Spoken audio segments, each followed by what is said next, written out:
নামাজের মাধ্যমে অনেক সময় হাত বাঁধা থাকে, হাত বাঁধা থেকে সরিয়ে গায়ে অন্য জায়গায় চুলকানি বা হাত লাগলে নামাজ হবে কিনা, উত্তরটা বুঝিয়ে বলবেন। খুব দরকারি প্রশ্ন। আপনি নামাজের মধ্যে হাত বাঁধা আছেন, এখন ধরেন আপনার শরীরে কোনো এক জায়গায় চুলকানি লাগছে অথবা একটা মশা বসছে, আপনি কি করবেন?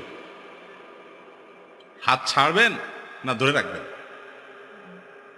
সন্ধ্যের মধ্যে পড়ে গেছেন, এই পরিস্থিতি আপনাদের জীবনে আসে না? তো কি করেন আপনারা?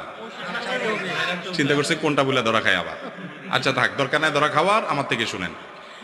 আপনার যদি হাত বাঁধা অবস্থায় ধরেন মশা কামড় দিল বা খুব চুলকানি হয়েছে, তাহলে সেক্ষেত্রে আপনি হাত দিয়ে আস্তে করে মশা দৌড়ে দিতে পারেন, অথবা হালকা চুলকানি লাগলে চুলকায়া আপনার চুলকানির যে কষ্ট সেটা মিটায়া আবার আপনি হাত বাঁধতে পারেন, এতে কোনো অসুবিধা হবে না।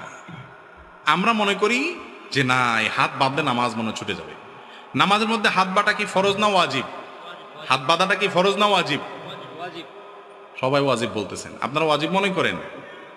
নামাজের এই কমন মাসালাটা আমরা অনেকে জানি না। হাত বাঁধাটা সুন্নাত। হাত যদি নাও বাঁধেন তাও কি হয়ে যাবে? সেখানে যদি আপনি একটু চুলকান, তাতে সুন্নত সামান্য সময়ের জন্য ছুটলো, নামাজ নষ্ট হবে না। অনেকে আছে যে মশা কামড়াইতে কামড়াইতে বেচারার চেহারা লাল হয়ে গেছে মশার কামড়ের চোটে, এরপরও হাত দিয়ে দৌড়ায় না, আছে না নাই?